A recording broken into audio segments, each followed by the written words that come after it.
Today, we are going to explore the foundations of algebra.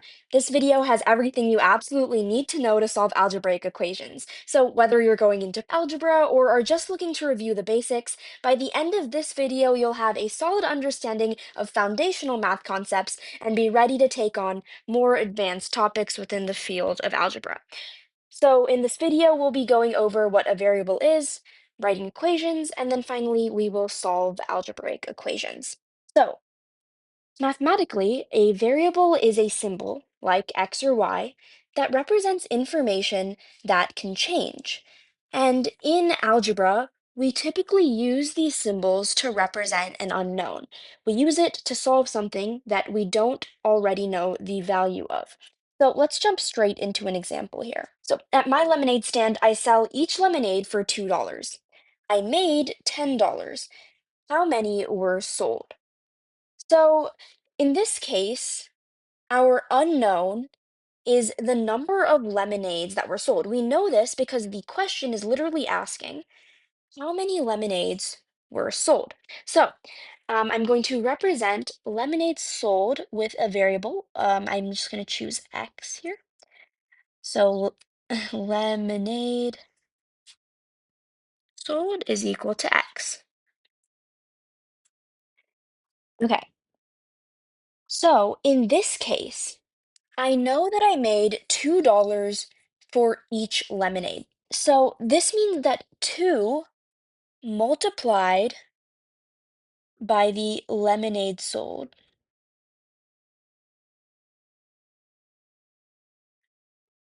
is equal to the amount of money that I made. Okay, so we can actually break this down into something that is a little bit more simplified. So we already gave lemonade sold this variable x. So we can say 2x, which is the same as 2 times x, is equal to the amount of money made. Now, since we know that the amount of money made here is equal to $10, we can plug 10 into the equation here. So 2x is equal to $10 made. Now, if you know how to solve this, go ahead and pause the video and solve. If not, no worries, we're going to get into that in 1 second. But here we have x is equal to 5. According to the value we assigned, this means that 5 lemonades were sold. So to answer this question, 5 lemonades.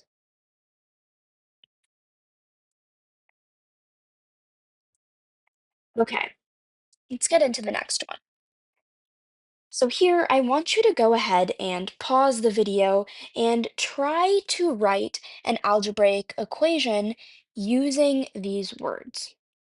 So this is saying the sum of 4 times a number and 5 less than the same number is equal to 40. So the sum implies addition. That's what we know. So the sum of two numbers, that's all we know right now. So the sum of something and something. This is saying the sum of 4 times a number, 4 times a number. Whenever we have something general like this, a number or a value, we're going to assume this is our unknown. We don't know what a number is, so we're going to have to assign it a variable value. A number we can equate to n. So blank n, sum of 4 times a number, so 4n, and 5 less than the same number. So 5 less than the same number, we're going to assume that same number, still n, right? 5 less than it, this is subtraction. So 5 less than the same number is equal to 40. Okay, so according to our verbal description here, our algebraic equation is 4n plus n minus 5 equals 40. Now, we're going to go into the steps we need to solve every single single variable algebraic equation. So the first step is to combine like terms. So this essentially means just combining terms with the same variable. So here, 2x plus x equals 3x. We have this common like variable here, which is of course x. On the other hand, if I have 2xy plus y, I can't combine these terms. And this is because here we have xy, while we have y here. It doesn't matter that there's a y contained in both of these are simply not the same term. On the other hand, if I had 2xy plus xy, I could combine them to form 3xy. And the reason that this isn't 2xy, the reason that we're assigning a value of 1 here, is because if we just have a single variable on its own, we can assume that there is an invisible 1 right here. So 1x equals x. And this is because, if you can recall, 1 times a number is always going to be equal to that number. So that's just a quick review if you didn't recall. And here we have 2x times x is equal to 2x squared. Of course, we have x here commonly. So that is our first step. Whenever we see a single term, a single variable algebraic equation, we want to make sure that we're combining like terms and simplifying right off the bat. So next, we want to use the opposite operation to isolate the variable. So our entire goal when we solve these single variable equations is to isolate a variable in order to find its value. So for example, if I have, say, 3 plus x equals 10. In order to get x on its own, I have to do the opposite operation to whatever is on the same side as x. So here I have 3 plus x, which is the same as x plus 3. So I have to do the opposite of addition, which we see here is our subtraction. So we're going to subtract 3. But in order for the equation to remain true, we have to ensure that we're doing the same operation or the same thing to both sides. So if I'm subtracting 3 from one side, I have to do it to the other, and we have x equals 7. Now, our third and final step here is to check our solution. So we just saw um, where 3 plus x equals 10. We got that x equals 7. So we want to plug the solution back in to check that our work was correct. So if I do 3 plus 7 equals 10, that checks out. Okay, so now let's get into some examples here. So now we're going to go ahead and do some practice. So what I recommend doing right now is going ahead and pausing this and coming back to watch the work and answers after you've solved. Um, or you can just watch as I go if you still need some examples. But let's get started with the first one. So our first step is to combine like terms. There are no like terms to combine right off the bat on this side or this side because we have our x term on its own, but we do have 10 and 20, and that brings us to our next step, which is to use opposite operations to isolate the variable. Here we have a plus sign, and the opposite is going to be our subtraction, so we're going to subtract 10, and we have to ensure that the equation is balanced, so we have to do it to both sides. X equals 10 because 10 minus 20 minus 10 is 10. And then our third step is to check. So 10 plus 10 equals 20. That is correct. Okay. Our next problem is 2x equals 10. So the opposite of the multiplication we're seeing here, because if you remember, 2x is the exact same as 2 multiplied by x. The opposite of our multiplication is division, and we're getting x on its own, so we're going to divide by 2, do it to both sides. X is equal to 5. And check our solution. 2 times 5 is equal to 10. And that's our solution here. 10 is equal to 10, so that checks out. Okay. Our next one, this one's a little trickier because our variable is in the denominator. So that means that this is basically 10 multiplied by 1 over x, and that makes it a little bit more challenging. Um, but what we can do here, actually, to make it a little easier, as a rule of thumb, it's simpler when our variable is in the numerator conceptually.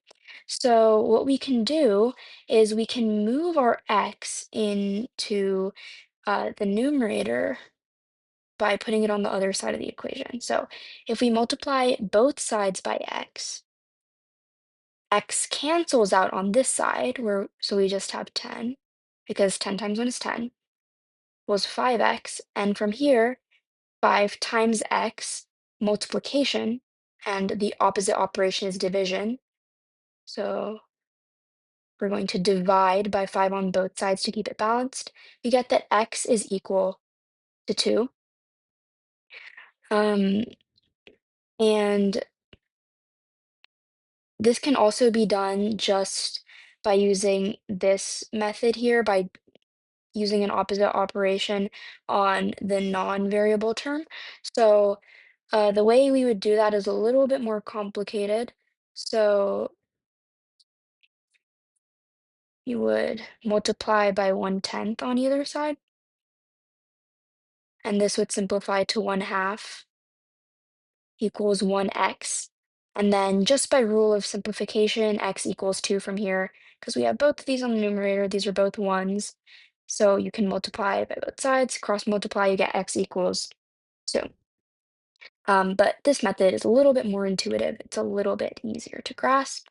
And then our last step is to check that solution. And we know that 10 divided by 2 is in fact 5. 5 is equal to 5. So we know that this checks out. Now, our last one, okay, this is actually meant to be a 1 here. So, okay. So, 15 minus 3 multiplied by x plus 2 plus 5x equals 41. So, um, our first step is to combine like terms. And unlike these three problems, we do actually have our variable terms to combine.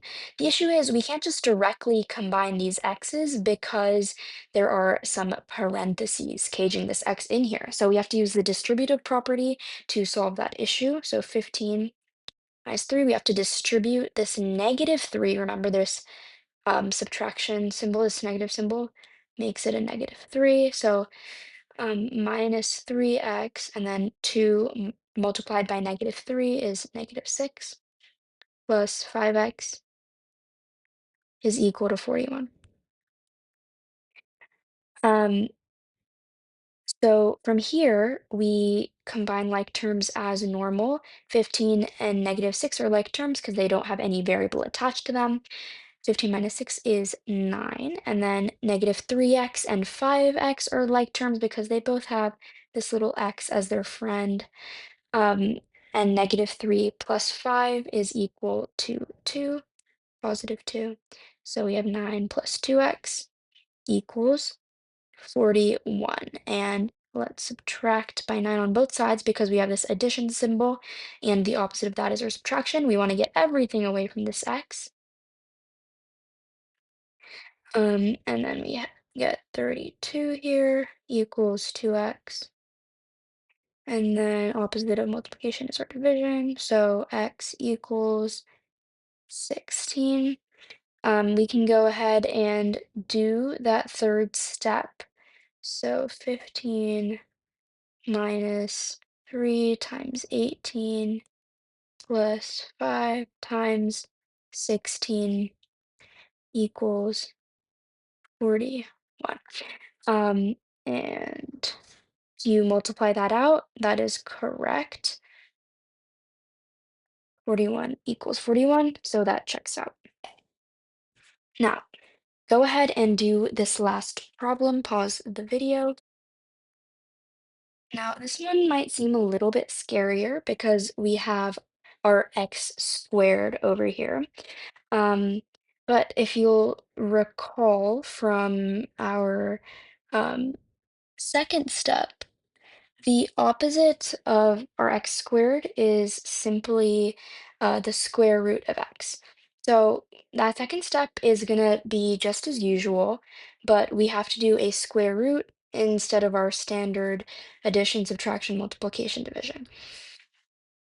So if we work this out, the first thing we want to do is make sure that we combine our like terms. So here we have the same issue with our parentheses. We want to make sure we do the distributive property, use the distributive property to ensure that we can combine them. So x squared and x squared are like terms. If we had x and x squared, though, they would not be like terms. These are two completely different uh, variables, different values, so we can't combine them. So 2 x squared and 4x squared can be combined. So if we work that out, we have to distribute our 4, subtract 2, equals 22. Now 6x squared plus 10 equals 22. Now we want to get x on its own. So in order to do that, we can start with subtracting 10. And now the reason that I'm going to do the addition subtraction step first and not the multiplication division step first is because if I do division here, when I divide by 6, I have to do the operation on the entire thing. So I'll have x squared plus 10 over 6 equals 22 over 6. So this just overcomplicates the scenario. It'll still give you a correct answer, but it's just easier to subtract by 10 here, if anyone was wondering. So we have to do it on both sides. 22 minus 10, we have 12 equals 12. 6x squared. Now we're going to divide by 6 here because 6 multiplied by x squared in order to isolate x squared equals 2. So we're not done here. X squared is not equal to x, as we mentioned before. So we have to do the square root. And once again, both sides, because we have to balance the equation. X squared, the square root of x squared is equal to x. So x equals, and if you know square root rules, this is actually plus or minus root 2. You don't have to completely understand this, but um, for the purposes of the lesson, just know the conceptual basis of all of these steps. So this is our simplified solution. You can go ahead and do that third step, check the solution, and it should amount to 22. So word problem here says that John saved $50 and spent an unknown amount. He has $30 left. How much did he spend? Go ahead and pause to solve. Okay, so we know that our starting value is going to be $50 right off the bat because that is how much John is taking from. That is how much he saved. And the word spent here indicates that some value was subtracted from the original saved amount. And it's an unknown amount. So that's going to be our variable because we don't know what that value is. And after he took that unknown amount of money, he only has $30 left. So that is what 50 minus x will be equal to. How much did he spend? So to solve the equation, if we think back to our first step, our like terms on either side separately are combined, but now we need to perform opposite operations to isolate x. So I can subtract 50 from both sides.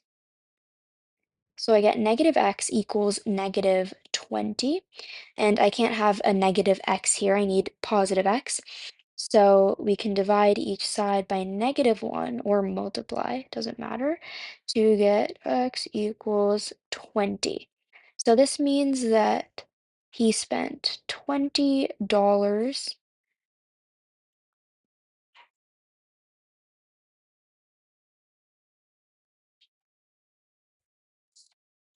and that is our final solution.